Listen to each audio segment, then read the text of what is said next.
What's up? What's up, poor dog? More fat cats here. Fat cat's purring. Everything's happening. Chair's squeaking. Same old, right, buddy? Same old, same old. Look at your face. Look at your face. Wipe my nose. You wipe my nose. You wipe my nose. Ah! Okay. Hello, everyone. Welcome. It's Wednesday.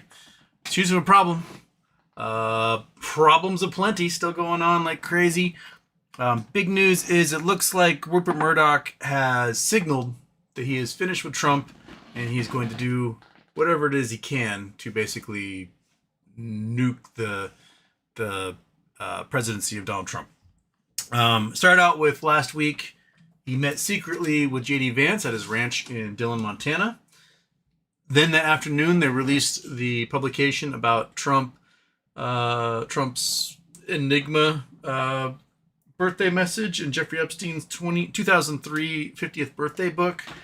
From there, they have since been sued by Trump in Florida court, and they're not backing down. They released another article today, one from the Wall Street Journal, basically saying that they are alleging that Pam Bondi went to Donald Trump back in May and said, dude, you're all over this thing. You are everywhere in these Epstein files, as well as a whole bunch of other rich, powerful people. And then Trump said, squash it. And so she squashed it like a very good lick spittle. Anyway, and then Fox News, which, has been Trump. I mean, they got sued successfully for $787 million for propagating the 2020 election crap. They've lost money fighting for Trump, and even they are now coming out talking about how Trump's distraction from the Epstein files by going after Obama for treason is going to blow up in their face. Basically, I mean, if you end up at trial over something like this, you're going to have people like Robert Mueller come in as witnesses who did investigations and be like, yeah, if Trump wasn't president, I would have charged him with obstruction and other crimes. So it's not going to work out in their favor in the end on this one. So, Kat, your butt is totally on the mouse pad and I cannot use it. So yeah, it seems like Murdoch is done. That they're going to figure out a way to get Trump out of office. So my crystal ball is telling me Trump is gone by Christmas and that J.D. Vance will be in charge. J.D. sucks. But the thing about J.D. is that people don't like him. There's some people like Peter Thiel and stuff who like him. But like the people hate his guts. He everywhere he goes, giant protests show up making fun of him, telling everyone that he fucks couches. Did you say poise? The memes write themselves. He is not a Casanova. He has no repartee with anybody, no rapport. He's kind of a doofus poser. And my guess is that he's going to face, while he may give like the surveillance state and Palantir and things like that huge powers, in the end, the people fucking hate his guts. So I don't think he'll be that effective as time goes on. So that being said, GME was kind of today. I don't really pay attention to anything else. I was out and about all day, so got most of my reading done like the last hour. Anywho, shall I hit the button? Let's see if we can get away with doing this one, not getting penalized by YouTube. Alexander K made some fantastic intros for me. For some reason, recently, when I press the button on them, I get copyright strikes, and then I gotta take, yes, we have a license for this. It takes like a month of emails, and well, let's just hopefully I can get through this. Boom. 10, 9, 8, 7, 6, 5, 4, 3, 2, 1. Houston, we have a problem.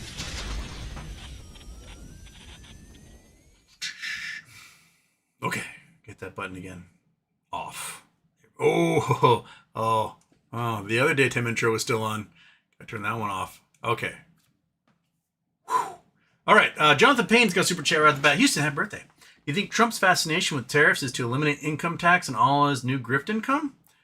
I think his fascination with tariffs come from a fundamental misunderstanding of what tariffs are. I don't think he knows. I don't think he understands how they work. I don't think he understands what they are or what they do.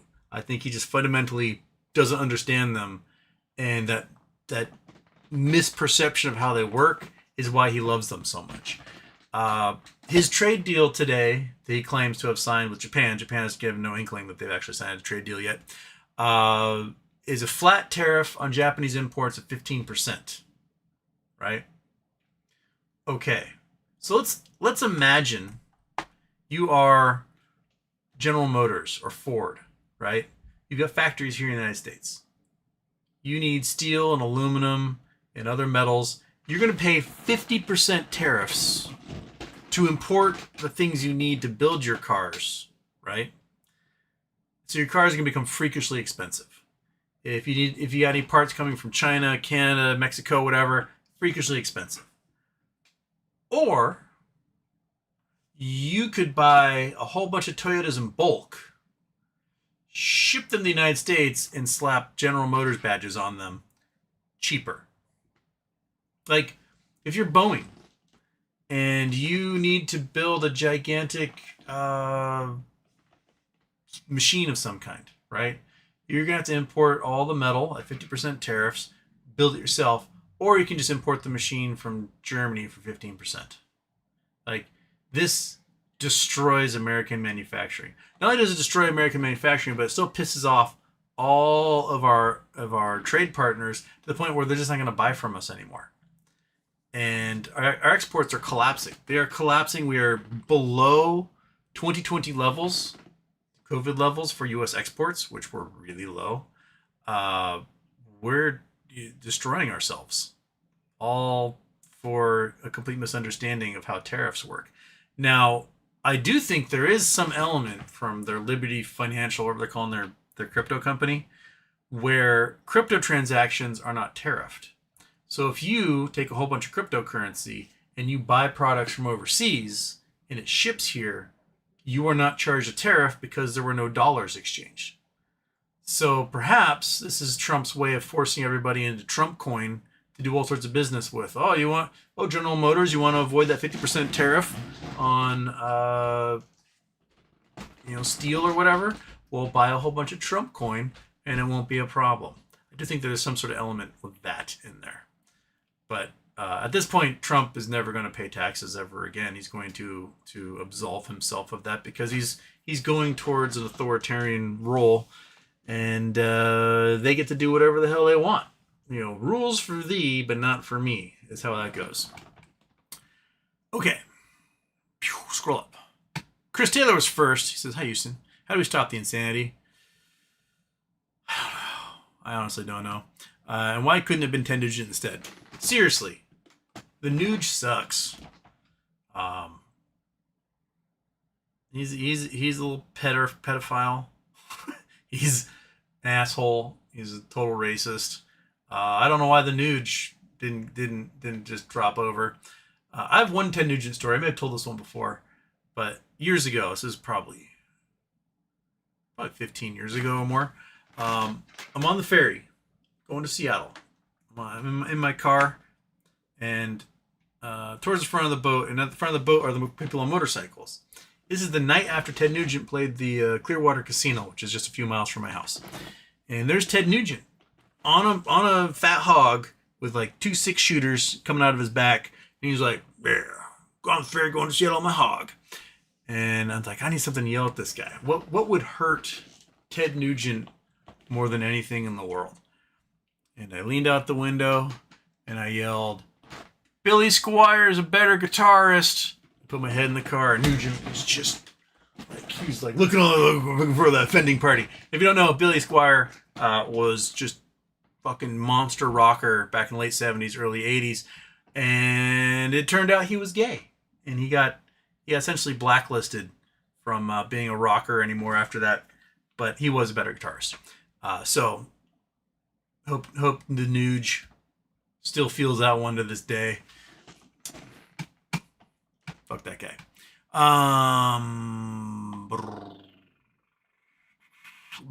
Basat Bowman, second.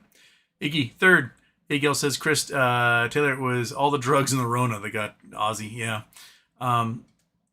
It's a bummer for Ozzy. I mean, he's one of those dudes that seriously, like, retired and then just dropped dead, basically. It's work until the end. I don't want that to happen to me, man. I don't want to work until the end. I want to get the hell out of this while I still can.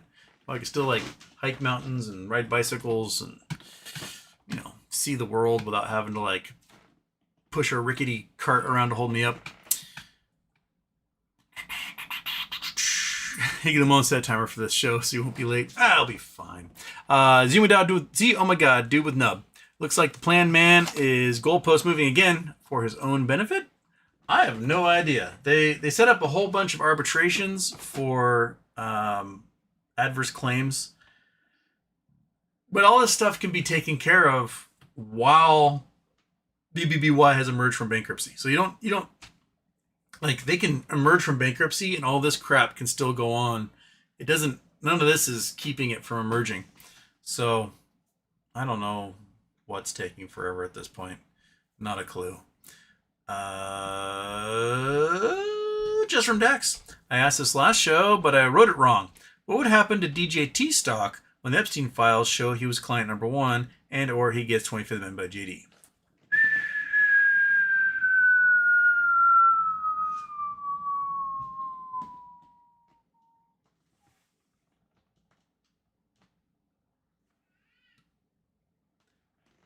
It vanishes entirely. The only reason DJT stock is where it is because he's a cult of personality and he can get foreign investment as a way of strong-arming him into positions. So, like, let's say you are Japan or China or Germany or whatever, and you really want Trump to just back the fuck off, you buy a whole bunch of Trump stock with your sovereign wealth fund. A whole bunch of Trump stock, and you say, hey, Trump, we own 10% of DJT. And if you don't back the fuck off, we're gonna torch this thing. We're gonna proxy fight you for control, and we're going to torch this fucking thing. And that's one way to control him. You can do the same thing with his cryptocurrency. You go buy a whole bunch of his cryptocurrency and you show him the wallet and be like, I have a whole bunch of cryptocurrency. I've sent you a bunch of money. You're going to do what I say. And if you don't, I'm going to collapse this thing. So, if the Epstein files take him down, I think he loses a great deal of his MAGA followers, who are also, you know, the Venn diagram of MAGA and QAnon is quite almost a circle. And those folks are obsessed about child trafficking. And if it turns out that their God King was a big part of that they've made their entire belief system around, they've lost friends and family who won't talk to them anymore because they're wackadoodle QAnon stuff. And if it turns out that Trump was part of this whole thing and they've lost everything as a result, I think it's too steep and too deep for them to be able to do a sunk cost fallacy and double down at that point. So they're off Truth Social. They're not using it anymore. They're going back to other platforms again. They won't watch his YouTube channels or his shows that come out as a result of DJT, Trump Media, whatever they call it. And yeah, I think he's toast. And whoever comes back in power now has a competent DOJ, and then they just look at all the crimes that happened while he was in the presidency, and that's it. The company unravels from there. So yeah, I think it's toast. Attending one of the super chats. Yo, rock on. It's insane seeing the Republicans, especially T Queen musicals, really not able to sway any of the media from Epstein. It is pretty interesting to see everything. They're throwing everything at the wall, hoping something sticks, and it doesn't seem to be. You know, they're like, we're referring Obama for criminal prosecution. We're referring Jay Powell for criminal prosecution. We're blah, blah, blah, blah, and then just nothing's working. We're gonna delay the vote for 41 days. Everyone go on vacation early, and all they've done is draw attention to the Epstein files. They've totally Streisand affected it, and it is pretty interesting to see. That's all we're going to talk about for the next 40 days until Congress comes back in session. And by then, there may have been some huge leaks. I have a feeling that the Wall Street Journal wrote the article the way they wrote it today because they've got documents to back it up. Basically, you know, a source says that Pam Bondi approached Trump in May and told him that his name is all over the Epstein files and that there are other wealthy individuals in there as well. And Trump's going to go, how dare you make these accusations? I'm going to double, triple sue you.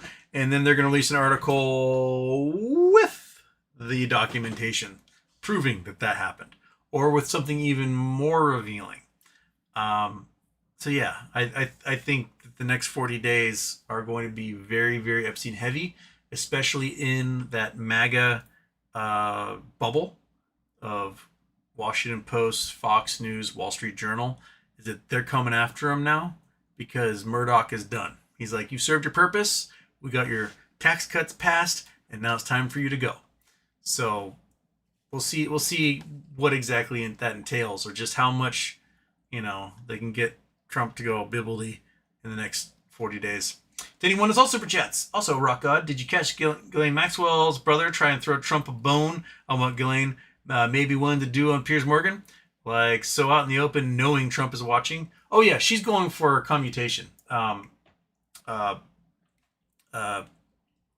Dershowitz, who is a dude who took underage girl massages from Jeffrey Epstein's harem, and was Jeffrey Epstein's lawyer, is Ghislaine Maxwell's lawyer in this. And he's basically openly said, like, you give us a commutation of the sentence, and you give us immunity from further prosecution, and we'll tell you whatever we want. Wink, wink, wink, wink.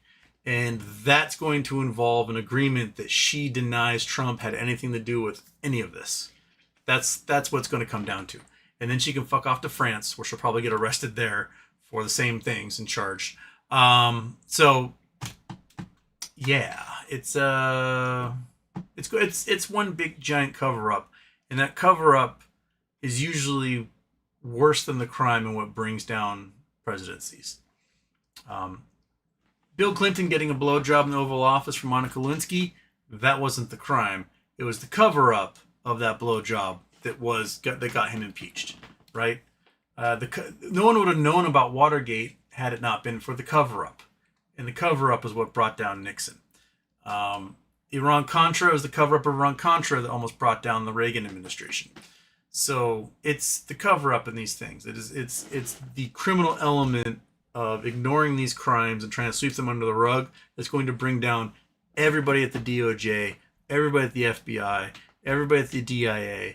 It's going to take them all down. So, yeah. So that's what they're going for. Okay, where was I?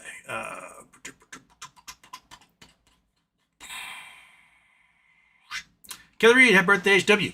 So Trump will only lower tariffs if nations agree to open market the USA like Japan. The Japanese market was never closed to American goods, including autos and rice. Yeah, Japan had an actual quota for buying rice from the United States. And they don't really buy our cars because our cars are largely terrible and they don't fit on the roads. Like, you can buy a truck because those go to delivery locations and stay on interstates and stuff. But if you are a Japanese person living in a domicile in a very dense neighborhood in Yokohama or Kyoto or Tokyo or whatever, your roads are about this wide, and so the cars don't fit. So American cars do not sell well. So if you're going to buy a car, you're going to buy a K car, and we don't make K cars.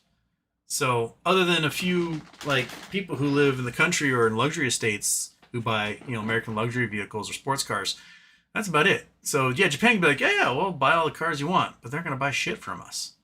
So, like, yeah. I bet at this point GM still wishes they own Suzuki, that's for sure. because they could be importing all the Suzukis they wanted, but now they sold that off stupidly back in '08. Last time the gas prices raised too high. Actually, I think it was '06 they sold it off as gas prices were getting too high. Doesn't make any sense to me, but we're gonna double down on big trucks. Oh shit, we need a bailout.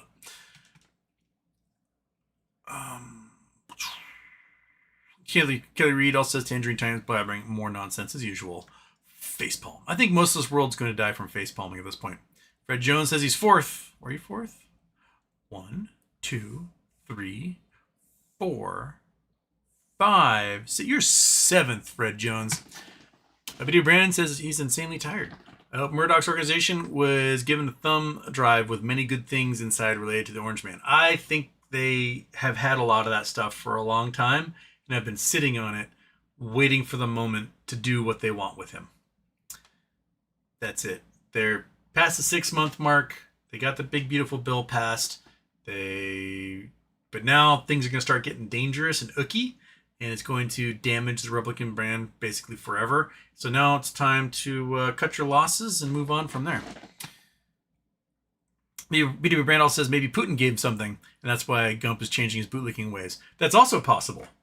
You know, Murdoch's ex-girlfriend is also Putin's ex-girlfriend. They are definitely connected romantically with Wendy Dang, who also is thought to be perhaps a Chinese spy. But yeah, so there's that. So chin stroking all over the place on that one. Attending one is another super chat. Wrong, Rock God. It was the greedy workers that ruined our automotive industry and not the C-suite. Totally. It was definitely the greedy workers and not at all the executives who suck at their jobs. Corporal Walnut. Best MOA super chats. The best MOAS is a captured, controlled MOAS. I mean, for whom? For us, it's a chaos. The best MOAS for us is absolute degenerate chaos, where liquidations are happening left and right, and there's complete cascade collapse of private equity funds, of hedge funds, of family funds, and they're all just turning to dust, Thanos style, and blowing away in the wind. That's probably the best thing for us. For them, a long, drawn-out, controlled, bleed us dry, that is perfect for them. They want to just stretch that thing out as long as they can, and that's how they survive. The problem is I think slapping these tariffs and everything on August 2nd really throws wrenches in those gears, and it can make all sorts of upheaval happen. So stuff will just tumble away from them and be out of their control. Which is probably another reason why they gotta keep publishing things in the Wall Street Journal. And BW Brand, there's probably fanfic for this line of thinking. I was talking about Putin giving dirt to Murdoch and so on. Yeah, just from Dex. Also, what the hell was Merrick Garland doing the last 4 years sitting on that massive political bomb and not doing shit about it? Well, Merrick Garland was absolute milquetoast. Just a terrible, terrible AG who's all about we must keep the norms, while the norms are out there just fucking monkeys and whatever else the norms were doing. The norms are gone. They're gone. Merrick Garland was a terrible choice for AG. He may have been a fine judge, but you need a pit bull for an AG who's going to go after crime and do so seriously and quickly. He really just drew it out too long, I think, hoping that there'd be a second term and then maybe they could finally execute their plans or whatever. And that's just not, you can't count on that.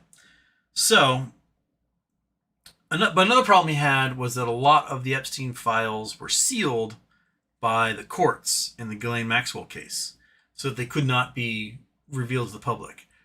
There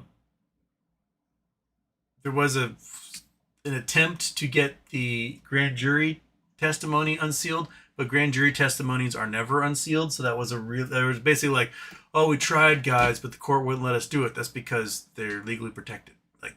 You never reveal grand jury testimony, ever. That stays sealed forever. So I think that was Pam Bondi's way of like being like, well, we tried. Looks like Trump's gonna, be innocent on this, and that's not how it works. So, but yeah, Merrick Garland sucks. Uh,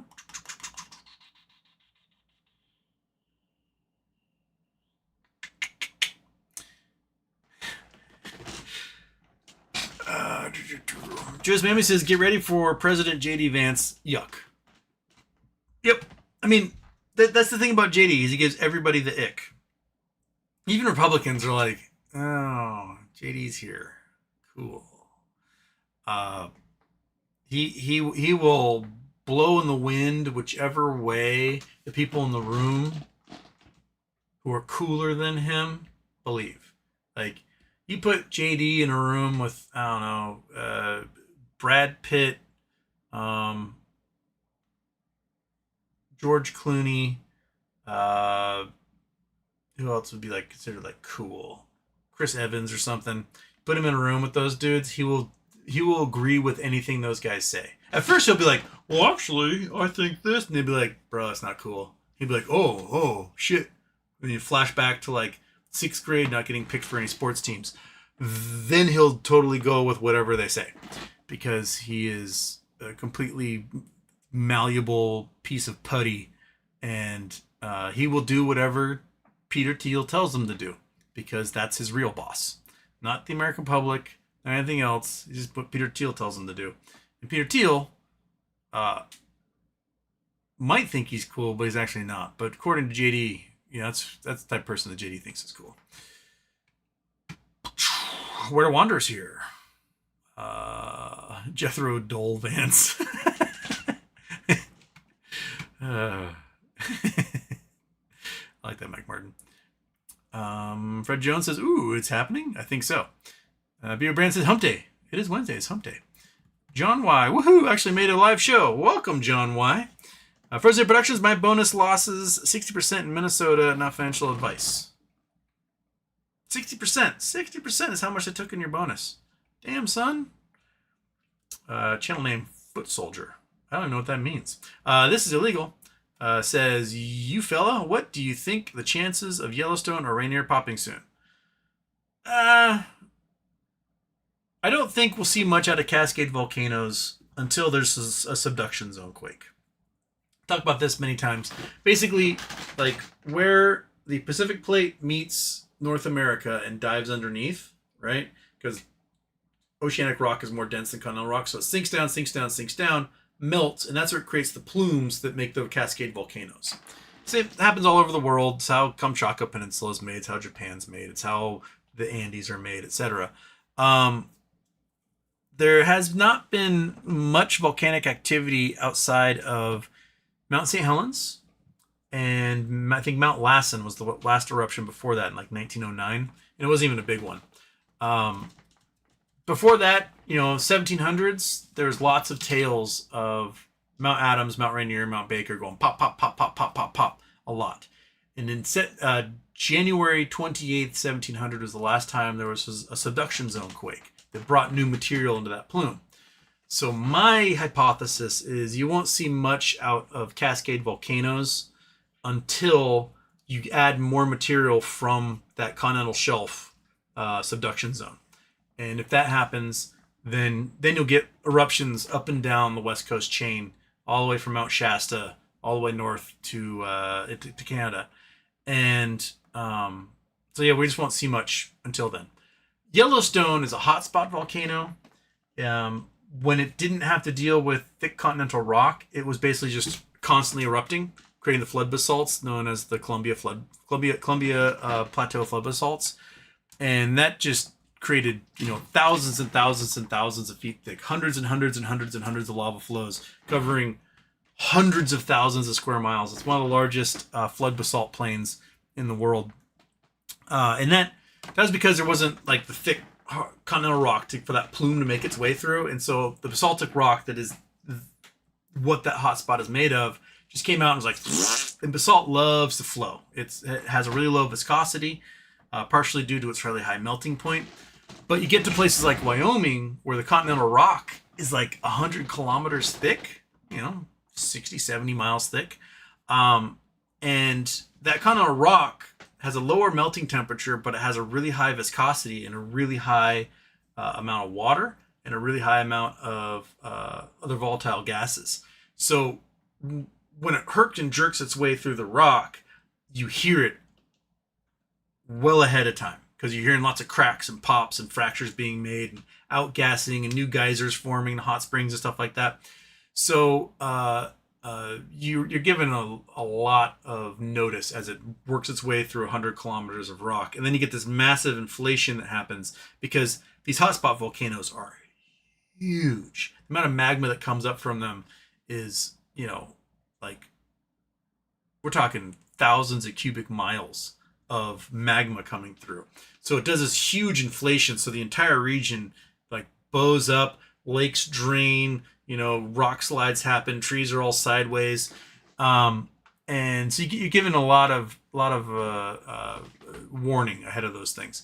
The other thing that happens is it's very infrequent. So like when the Columbia flood basalts were happening, basically it was like the edge of the ocean onto the continental shelf, lots of lava flows, really easy peasy. Now that they're further inland in Wyoming, where the continental shelf, the continent is really thick, the craton is really thick. It takes, the eruptions aren't consistent. They're like every 600,000 to 1.5 million years. The last one was about 600,000 years ago. So, it could be another million years until we get an eruption from it at this point. We just won't know until we start to see like that big inflation and everything else start to work its way around that. That's right, dude. You gonna go yell at the door now to go away? Because you've had enough of my shit? Huh?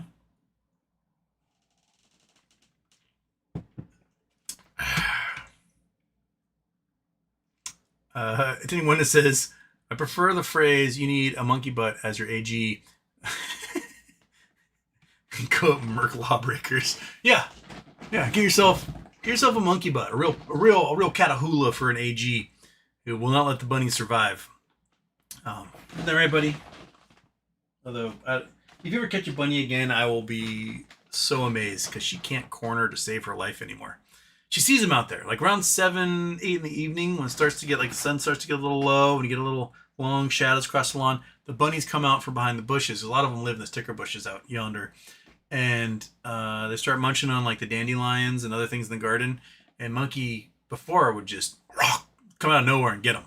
And now they like juke her once and she just does a somersault trying to corner her. Because even though she's been 6 months without that leg, when they juke her, she still tries to plant that leg and isn't there, and she just goes over.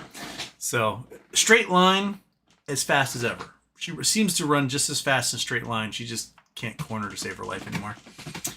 But we all have to retire someday. That's what it comes down. That's every athlete faces that in their life. They realize that you know what, I'm not at the top of my game anymore. I gotta bow out and let the next generation come in and eviscerate those bunnies. Just Miami Sip Jets, who was pushing DNUT and GoPro yesterday? Please step forward. Yeah, those appear to not be. Let's see where he ended up. Yeah, GoPro collapsed right back down again. So had itself a good run. What did DNUT do today? DNUT collapsed as well. Was that $6? Back down to 4 something. Yeah, they seem to have had whatever little puff of wind in their sails. So, maybe it's oh crap, who are those dudes? I'm getting everybody's names all jumbled in my brain. The ones that were arrested out of Utah that the feds fucked up the evidence, the chain of evidence, that they all got released, and they originally got busted pumping in selling a whole bunch of doing pump and dumps on penny stocks, and they're somewhat involved in like metamaterial and elsewise. What's this guy's name? And then Zach something. He made the Zach coin that Pulte was pumping at one point. I would bet them. I have no information that's wise, but it seems like something that they would do, or someone similar to them at this point. I don't know. What's that guy's name? I can't remember at this point. Zach Morris, thank you. Yes, he named himself after the character from Saved by the Bell. That's why. Thank you, Esco. I like it when a lurker jumps in there because I can't remember her name.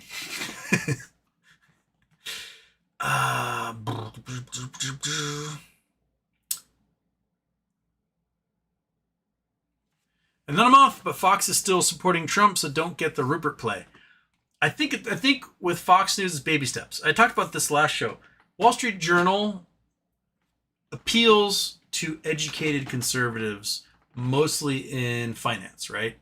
And those guys follow money. They are not necessarily ideological monoliths where, they're like, oh, Trump is my entire personal identity. Trump, mega, mega, mega, wear the t-shirts. No, they go to work in suits and ties. They've got, jackets with elbow patches for the evenings. Those are the type. And so you start with them, with Wall Street Journal.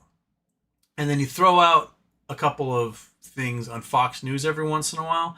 And as the Wall Street Journal sort of pierces the veil of MAGA by serious people sharing the stories that are coming out about Trump's connections to Epstein, that's when you start phase two, when you start to crumble the MAGAs who start to see some of their ideological leaders, or betters, as you want to call them, start to go, I think Trump's involved with the Epstein thing.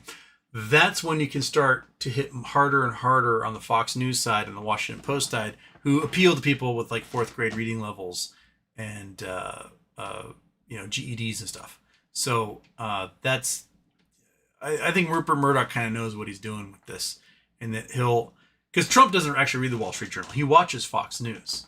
So the minute you start to see them hammering Trump, which might be, 20, 30, 40 days out, I think it's going to come.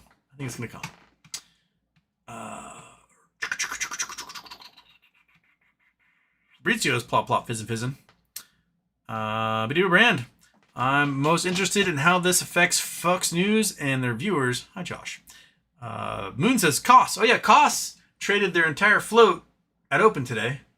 Stock price went, oh, bam! And then fell right back down again.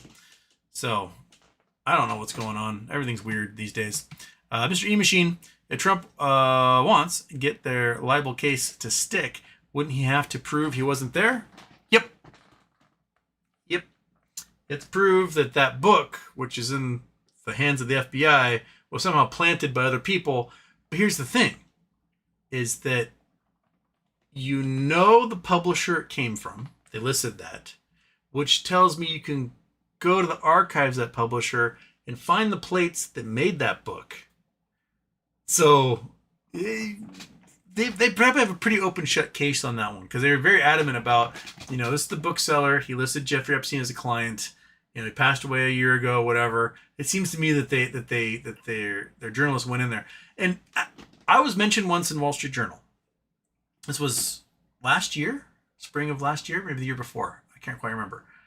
It was a mention in passing for a fluff piece about sort of the younger generation's parents not letting their children flourish in the job market and sort of like doing everything for them. And I had made a tweet years ago about this bar I worked in, and there's this kid Paxton, and Paxton was a fresh graduate from Washington State University. All he's doing is like hosting for the summer and into the fall, and we're like a month into the football season, and Paxton's mom comes to the manager. His mom comes to the manager, and she's like, Paxton is like a huge Seahawks fan, and it's really killing him that you keep scheduling him on Sundays and you can't watch the game. And the manager was like, well, if Paxton were a real man, he'd come tell me himself. And she kept scheduling him on Sundays. So it was just a little tweet I made about that. And so this journalist, like a legit journalist from Wall Street Journal, was probably doing some sort of search on young people in the job, whatever, found this tweet from me. And she's like, hey, can I use this story in my story? This was like 6 months ahead of when she actually finished the article to publish it.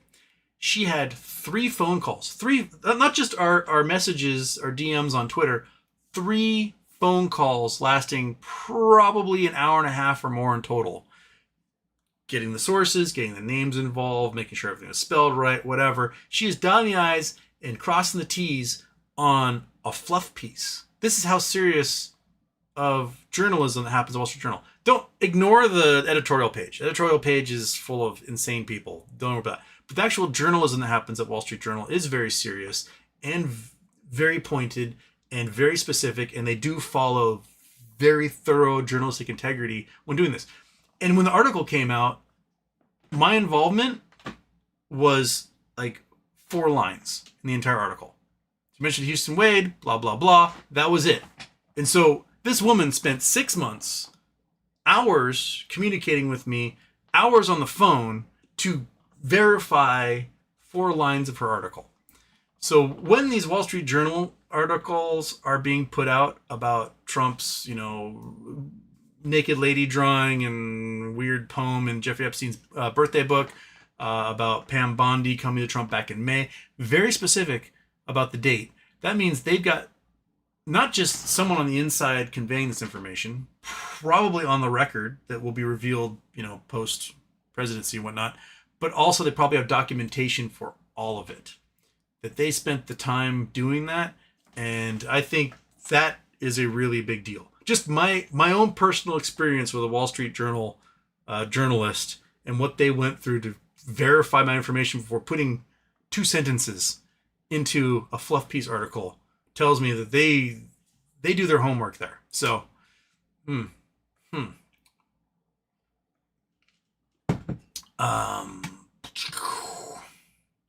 right, where am I? I lost my spot again. Oh, there we go. Okay. Eric. Hey, not watching recently. What's up on GME? Anything brewing or not? It seems all the market touching all-time highs except us. Yeah, GME is definitely being suppressed. They're definitely forcing that guy down. I don't know how long they'll be able to keep doing that for, especially if in, 8-9 days, we will be having tariffs slapped on half the world. That will make it impossible for us to function as society. That will cause the all-time highs of the SPY to come crashing back down again. Remember, we were at 600 something, and then we crashed to 484, I think was the low in that March-April collapse before Trump, went, just kidding, 90-day reprieve, and the markets climbed right back up to 629, 630 for the SPY.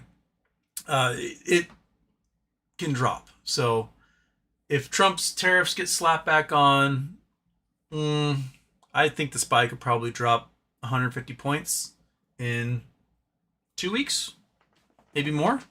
We're probably looking at days where there's 10-20% drop in indexes, and that is like cataclysmic, shut the entire market down, stop trading for the day type circuit breaker. So yeah, I've got my little ball of cash, and I am waiting now. I was originally waiting for July 9th, and then Trump gave him another 3.5 weeks. So now I've got my little ball of cash. I'm waiting to buy a whole bunch of puts. What day is the 1st? The 1st is a Friday. Oh, man. So you buy on that Thursday, the 31st, buy the puts. The first, things go crashing down. Then, what do? Do you play both sides of it? That over the weekend, Trump changes his mind and takes all the tariffs off, then you get a gigantic climb on Monday? Or does he double down and everyone's like, the world's going to end, and Monday comes and the world ends?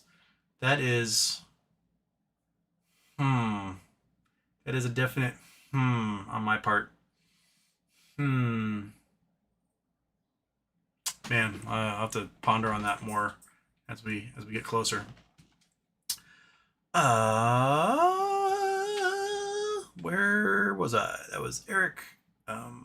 Where to wander? Trump out by Christmas? No way. Hopefully, but no way. I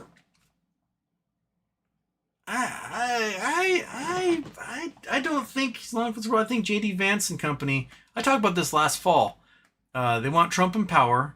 Then they get rid of him, the 25th Amendment him, and then JD and all the Curtis Yarvin Teal bros, the whole PayPal mafia, then they become in charge, and this becomes their country. I think that's their hope. The problem was that their acolyte JD Vance is a doofus, and they should have found somebody with more charisma, more charm. But JD is like a +2 charm in a +100 charm world. So that may be one of the disqualifiers of their plan, is JD's absolutely awful stage presence. So JD is not clever. He's not witty. He is the embodiment of it is easy to pretend to be serious. It is impossible to pretend to be witty. He has no riz. He's got no charisma. He's got nothing. He's no Don Juan, man. So when you challenge JD and he starts to get frustrated, his response isn't a witty clip or a witty quip or to give evidence to the contrary or to state his case. He turns red and he shakes and he's basically like, "You won't take me seriously," and then like veins pop out of his head because he's, after a lifetime of probably being bullied and made fun of, he never actually learned how to actually handle it. He just brought more onto himself as a result, and then hoped that by the sealing of his frontal lobe at 25, that he somehow overcame all of that. But no, you can trigger in an instant by challenging him, and he does not like being challenged at all. He loses his shit. He demands to be taken seriously. But when you're an unserious person, it's really hard to take people seriously. So, just because I'm a white man, you'll take me seriously. It's like, come on, bud. Corporate Walnut, Trump is simple and wants green calls. He does, but he's not ever willing to do the things to make the green calls. He has a very low understanding of how these market mechanics work. So, back in 2019, he's demanding negative interest rates from the Fed. And the Fed, rather than raising interest rates as it probably should have, as the economy was basically starting to overheat, and he needed to kind of slow it down a little bit, he demanded these negative interest rates, which just led the Fed to not cut anymore. They're like, well, we'll just kind of keep them too low, but they didn't raise them. And then when COVID hit, we didn't have the tool of cutting rates to spur liquidity in the market. We had to print cajillions of dollars, which led to the massive inflation we had in 2022, which, led to the high interest rates that we've had until recently. And then Trump slapping tariffs and everything cut into the plan of the Fed to actually cut the rates that he's been demanding. If Trump had never done any of the tariffs, the Fed would probably have cut rates more by now. And we would be at an area where Trump would be happy with the rates. But because for some reason he's got this demand and this need and this like pathological connection to tariffs, and he can't let it go, the Fed's like, dude, if you keep hitting things with tariffs, we can't cut rates because that leads to inflation. So if we cut the rates, we're getting even more inflation than the tariffs are throwing on everything. So, this is all Trump's doing. And so I think at best, what you have is an understanding from Trump that if he hits things with tariffs, the market goes down. So if he and his buddies buy a bunch of puts on the market, hit it with the tariffs, and it drops. And then he does the taco, Trump always chickens out, and he goes, haha, just kidding, no tariffs. Then they'll bought a whole bunch of calls and they write it back up. We saw exactly that happen when Trump had all those billionaires in the White House on the day he put the 90-day moratorium on tariffs. Those guys, he was bragging, like, this guy made $1 billion today. Yeah, because you told him to buy a whole bunch of puts, because at 1 p.m., I'm going to lift the tariffs, and you're going to make a shitload. And so you saw millions of calls being made or being bought at like $20 out of the money, day of, 0 day expiration, because those guys knew. They were in the White House, and he told them. He's like, you guys are going to make a bunch of money? All right, let's do this. So, yeah, he wants green, that's for sure. But he will definitely mess with all of us in the process to get it.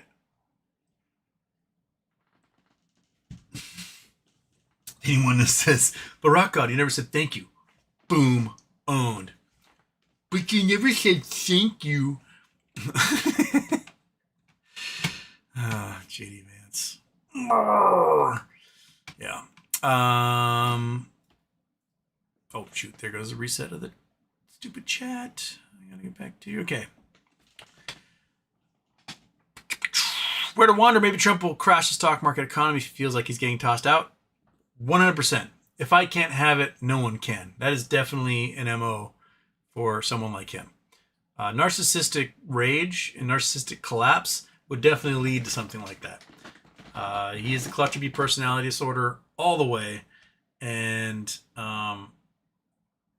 yeah, I would not put it past him in that case. So, agreed.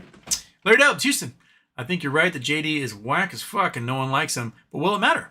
Things are in place for them to exert their power and fully take control. This is true. But those things were in place under Trump, and Trump is unstable as fuck. So, and he's got a cult of personality. The J, there is a timeline possibility where JD assumes the presidency, gives so much power to Peter Thiel and Palantir to like monitor all of us and control our brains and have their little Gestapo police go out there and just start thugging on people. But if that's the case, if you lose the MAGA crowd, and the MAGA crowd are the ones who have just shitloads of guns and build bombs in their basements and stuff, you may get unlikely allegiances between really far right political people and very far left political people who both see JD and Peter Thiel as the enemy in this case. And that is explosive, literally and figuratively.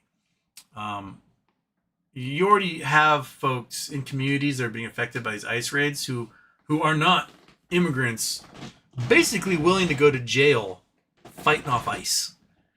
And they're doing it so far fairly peacefully. Like they aren't bringing their AR-15s to these ICE things. But there'll probably come a point where they do. And then it'll be, martial law or a crackdown. We're going to have a whole bunch of military commanders who are like, this is fucking bullshit. And they'll either not respond or they'll tell their soldiers to be half-ass about it or take the other side. So that's why, Hegseth's been so desperate to try and cull flag officers from the ranks who could possibly not follow illegal orders. And they want to put flag officers in there who will. But the problem is at the moment is that it takes a lot of time for those new flag officers to groom the soldiers under them. And if they see, a beloved captain, a beloved colonel, a beloved general, a beloved admiral go down for this, and they've served under them for years, well, and you see some sort of lickspittle go in their place, you might get mutinies. It takes, probably takes 3 to 5 years to get enough new blood into the enlisted ranks where they don't know any better. We have a lot of career people who know what they're doing and know about the Uniform Code of Military Justice, and there's a lot of talk about what's going on and what their response should be if and when they receive these illegal orders. So, yeah, it's gonna be, no matter what happens, if Trump remains in power or if JD somehow usurps power through the 25th Amendment, or if they impeach him or whatever, it's still going to be a disaster regardless. And I don't know how we get out of it without violence in the end. I don't. Because I don't see elections being free and fair from this point forward. So I don't know what we do, honestly. So I guess we'll just have to live it and figure out from there. Did anyone else super chats? You watched Media Sans versus 2014-88s? Yep, he's referring to Nazis. Jubilee fudging up, giving them platform. I don't know if Jubilee messed up or not by giving a platform. I prefer not giving such people platforms, but Media Sans destroyed them all. I mean, basically, he refused to take them seriously, which is what you have to do in the instance. These guys are like, take me seriously. And you go, I'm not going to take you seriously. Like, there's nothing to debate. Like, you don't believe in freedom of speech, therefore I'm going to reject your speech. And they're like, how dare you? Rah! You know, they say, I'm an immigrant. Well, you should leave too. Rah! I mean, half these dudes have Grindr accounts, and they're living so deep in the closet that all their homophobia and hatred comes from the fact that they hate themselves. And hate the fact that they don't feel like they can live their open, true lives they should. And so they attack the things they hate, and they go further and deeper into these like repressed, hate-filled, racist, homophobic, xenophobic realms. The problem is that they all have the same thing blocking their future, which is they hate themselves. They hate themselves, they hate themselves, they hate themselves. And rather than learning to accept themselves for who they are, they think if they just force it down and project their hatred onto everyone who lives the lives they want to lead, that somehow that'll make it better. And it doesn't. That hatred was so personified in all those like weirdo little Nazis that came out. That the one who's like, yes, I'm a fascist. I'm a Catholic fascist. But your Pope, the person who is you are supposed to regard as God's voice here on earth, thinks you're full of shit. Like, what type of like ethos do you have to have if your entire religion is based upon what this one man has to say, and you're rejecting that? It seems to me that that's heretical. Heretical. That's what I'm trying to say. Heresy, whatever you want to call it. And blasphemy at that. So like, they're just bad at logic and reasoning in those respects, because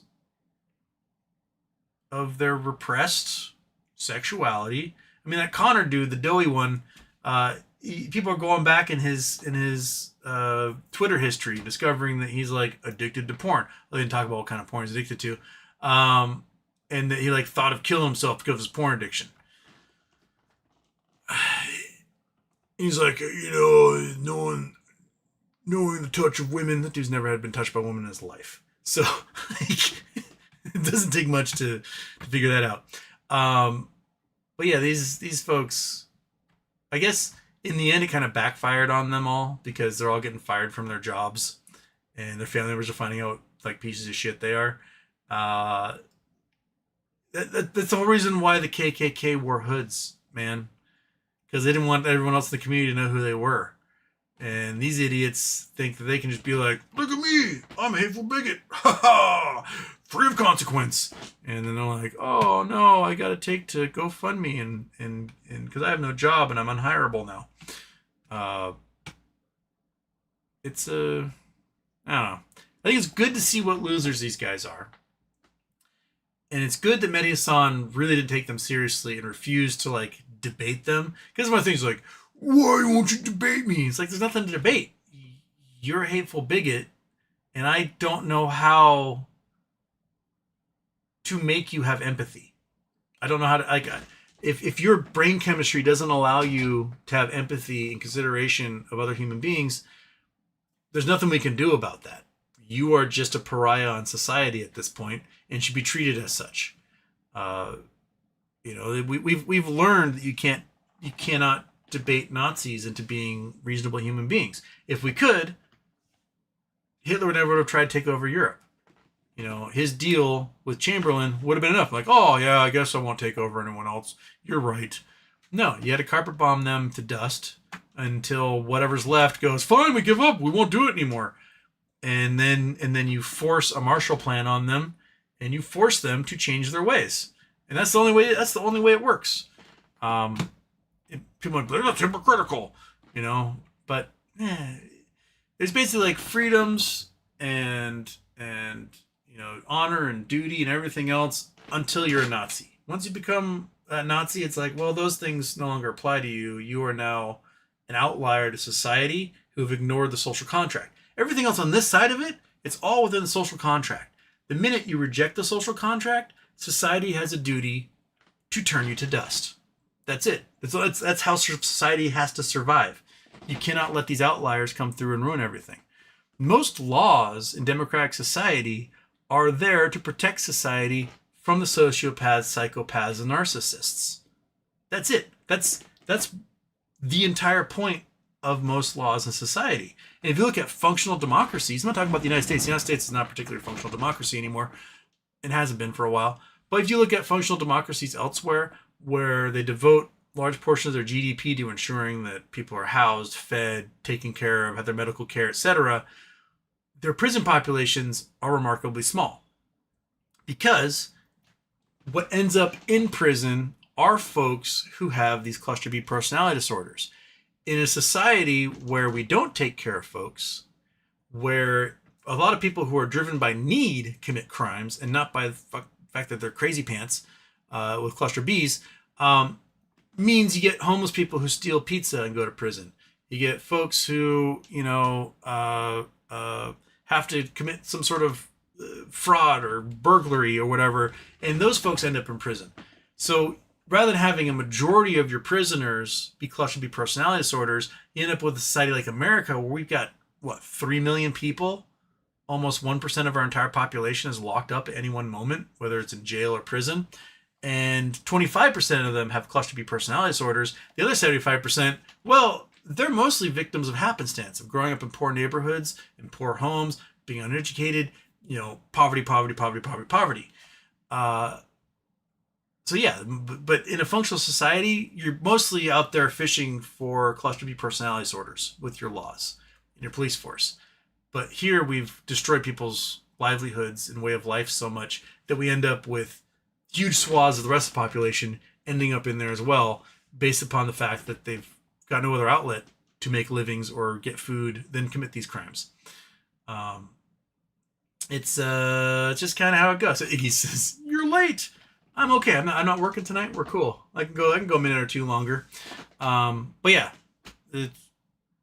basically Mehdi Hassan's Jubilee was one man versus a whole bunch of cluster B personality disorders. And people saw that in full display.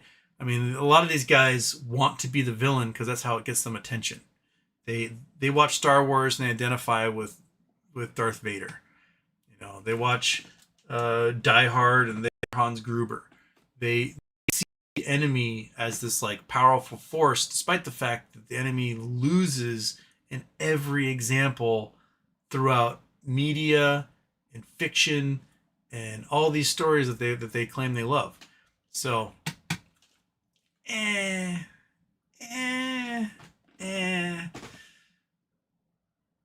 you are faced with them, don't take them seriously. Make fun of them. Don't be like, oh, we're gonna have ourselves reason to debate. You can't have reason to debate. Just bully them. That's all you can do.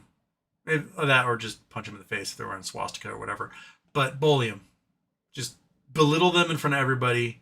Make them wet their pants. Make them rage quit. Whatever it is, because they're non-functional members of society and they should be treated like that. They don't deserve a debate. They don't deserve honest dialogue. Wanting to murder half of American citizenry or enslave them is not some reasonable argument. That's an argument that gets you squashed by Sherman as he burns your fucking home to the ground. That's the only way to treat them. It's the only way to deal with them. America's biggest mistake was not fixing and reforming the South after the Civil War. They pulled out too early. They should have kept going for another 30, 40 years, absolutely squashed that bug, Marshall Plan the hell out of that place, and America will be much, much better off today than we are now. You can't let the South rise again. You can't let neo-Nazis have legitimate platforms. You just rip into them, make fun of them, harass them, bully them. That is the way it has to be done. You basically just grind them into dust until they're no longer popping up all over the place. So, if I were president, if I were Houston King president, right, I would have a policy that is the South started a war, the Confederacy started a war with the United States. So if you are someone who's talking about, bringing back the Confederacy, etc., you are an enemy of the state, and we will end the Civil War for you. We'll bring up you. That means you are still at war with the United States. we will end the Civil War for you. If you are a neo-Nazi, you're a swastika waving, Hitler loving, Holocaust denier, whatever. The Nazis declared total war on the United States December 7th, 1941. We will end that war for you. Right? If Nazi Germany, surrendering in May of 1945 was enough to end the war, why are you still trying to be a Nazi? That seems like an element that needs to be squashed so that we can actually finally end World War II for you. So yeah, I would have FBI agents, ATF agents in every militia in America, every little 3%er, Oath Keeper, Proud Boy. It'd be half FBI agents at that point, and just take them down, man. So yeah. Okay. Tony Oneness says, had Reconstruction actually worked, Nazi Germany may not have been, as the Nazis were inspired by Jim Crow South. This is true. And when we pulled out of Reconstruction too early, Jim Crow South is what took over. And so we needed a whole bunch of those Union carpetbaggers down there just crushing this thing. We had, growing representation of former enslaved people in state houses, in local government, in the U.S. House of Representatives, all the way through, 1876 or so? So we made about 10, 12 years. And then the government was like, well, that's enough. Yoink. And then all those Confederate veterans came in and just tore it all apart. And basically plagued the South to, borderline third world status basically ever since.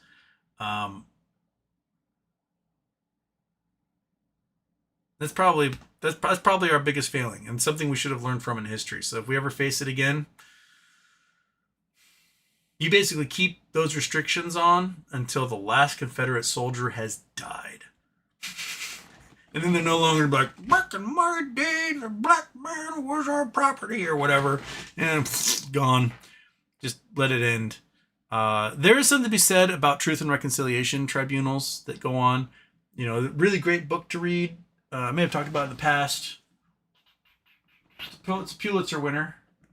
Do I have it in here? Or is it in the other...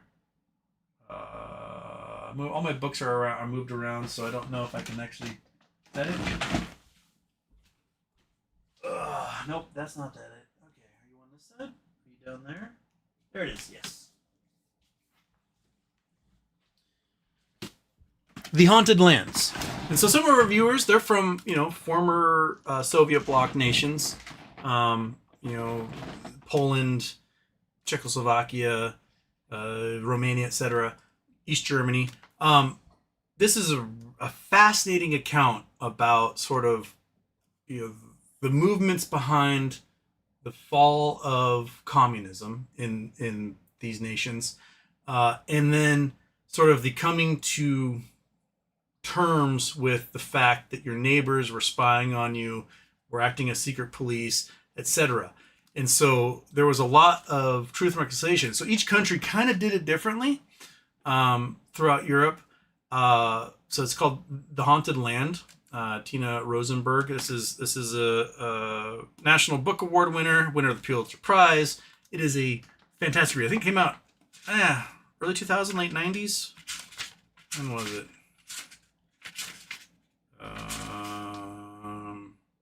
95. So this is only a few years after everything fell, and certain nations had certain things that they had to come to terms with. So like in East Germany, where you had the Stasi, basically there was a file on everybody.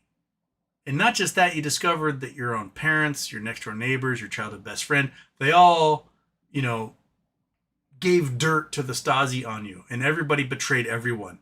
And so one of the solutions they had was basically like, well, we'll just burn all the files and let bygones be bygones and hope we don't deal with that anymore. Other nations were much more like, you're going to prison, you fucking asshole. And they would send, in Romania, they slaughtered Seku and his family, etc. But yeah, this is a fantastic read. I highly recommend. I might actually want to read it again. I don't read many books twice, but this might be one that I'll add to the list again at some point. but I highly recommend it. So, yeah. Yes. Okay, so I am at 4:42. I have to go to there's a free concert tonight in the park, so I'm gonna head out to that. I didn't get to everyone's chats. I want to thank everybody for jumping in here. We'll see you tomorrow. Monkey Butt and Chalupa have their annual checkup with the normal vet tomorrow. So you guys ready for that? Huh, you boneheads? We'll get that done. And I want you guys to have a great day. I'll see you guys after that. All right, cool? Yeah?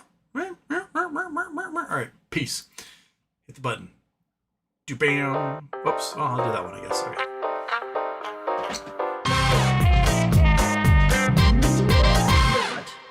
Look at that cat butt right there. Oh my goodness. Oh, it feels so good. Ooh.